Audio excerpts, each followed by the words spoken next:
Pwede ba yun? Meron siyang public transport policy. Meron siyang funding. Meron siyang speed limit. Pwede rin siyang without limit. Can this happen? Lagi siguro ba level service sir ang limit sir. Kaya tayo limit. Funding with limit. Dili. Speed limit like sir. Speed limit man eh. Okay. So the same is true with this. Okay? Then finally, we go to the last. Doctors for medical emergency.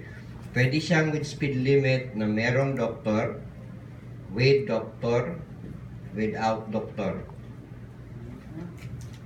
Pwede siyang with doctor,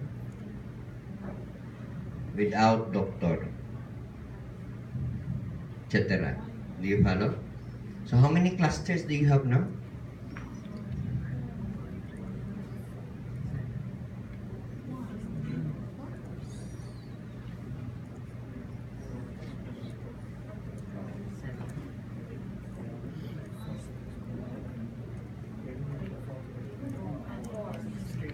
Well, you just count here, no?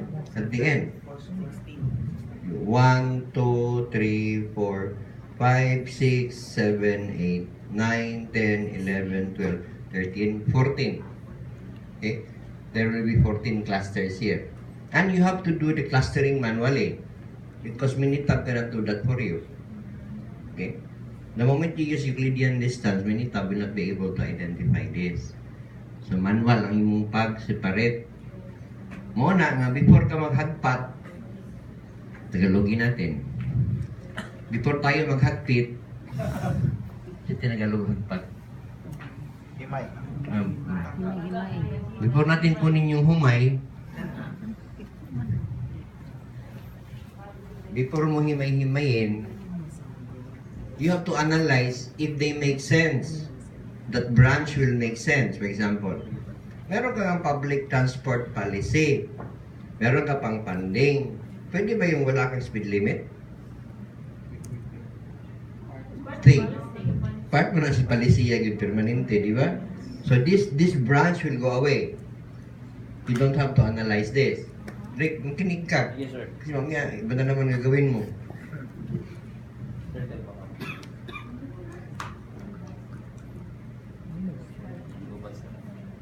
Sige. Common sense tells you, you have to attend to the low bat first. Lecture number 3 yun. Attend to the most urgent one. So, ang ina-explain ko, Rick, na you should not stop here no, identifying the clusters because you have to analyze if the clusters will make sense. Meron kang public transport policy. Tapos, meron kang funding. Pwede bang without limit? Without speed limit? Hindi, kasi that's going to be part of your public transport policy. So this branch will go away.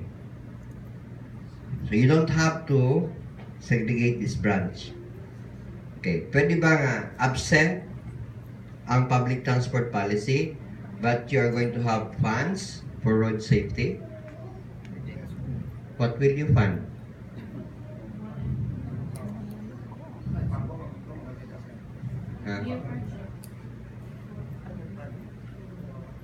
Infrastructure, sige. And then, pwede ba yung with limit, speed limit? Wala yung public transport policy, so cannot be. So that branch, you can eliminate. So in other words, you have to really analyze your tree. Okay? So assuming that you have analyzed your tree, and this is the end part of your tree, these are the branches.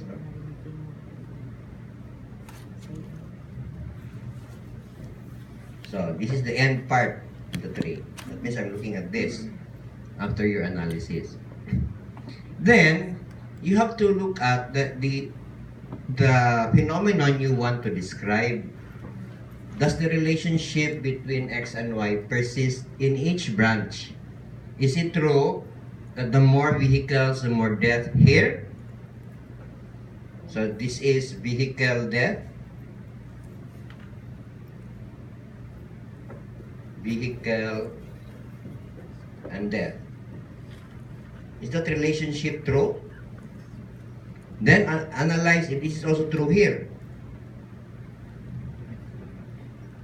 Tama? And analyze if it is true here. And then analyze if it is true here. Meaning you will do regression here at the end. Is this clear? Ito kasi the end mag-regression. So yung data mo, isasama mo dun sa branches, no? Yung vehicle at saka death. Isasama mo dun sa pagbabranch mo so that you will know what data to treat in regression at the end. Malinaw ba ako o hindi? Imo jud siyang sundan.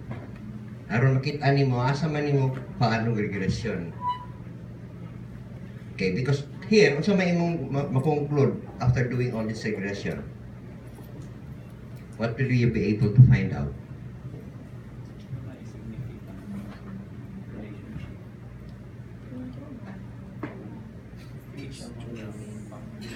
Here is the expected answer.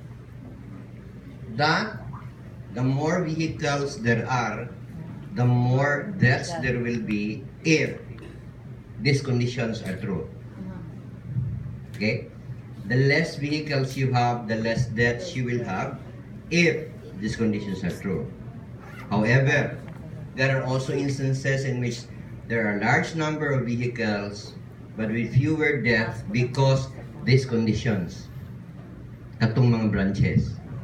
Because of those conditions. And that's a more refined theory than simply saying that the more vehicles, the more death. Do you follow?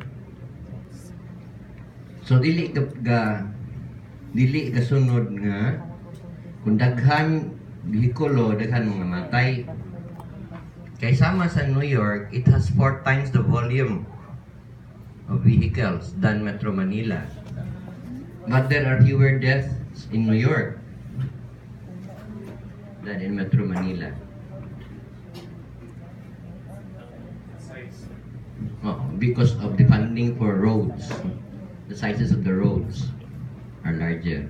Also, they are very scientific in New York. See, you will never get lost when you go to New York City. Unless you really don't have anything in your head. You cannot get lost there. It's impossible. Because their streets are always coordinate system. Anak sila dito. So, the vertical axis are letters of the alphabet. So, A, then B, then C. Muna yung mga roads nila. The horizontal axis are numbers. So, this is 1, 2, 3. So, where do you live? I live in 1A. So, here you live. Okay? So, it's the New York City address is 1A Manhattan Road. Letter M. Muato ka sa letter M, niya. Muato ka sa letter M, kanabot sa Manhattan, ni ani na sad. So, you will find 1A in Manhattan. Then, hindi you kamwala. Okay. It's a coordinate system. But, the exact opposite in Washington, D.C. There is no order at all. They are named after Chokochua, itong mga Indian chieftain, minana. Yeah, there is no rhyme or reason why it's called like that. So you'll get lost in Washington very easily. Pero mas crowded ang New York, di ka mawala. Sa Washington, dili kay sa crowded, dali ka mawala. Because it's very unscientific the way they build their roads. In Metro Manila, it's a chaotic system, chaotic dynamical system. You don't know anymore how to get to from one place to another. So difficult. Subtende. So this is how you're going to analyze it. It's a huge amount of labor labor-intensive ning paper. Kaya mo maging sa tagsaon karon sa labor-intensive paper. Okay.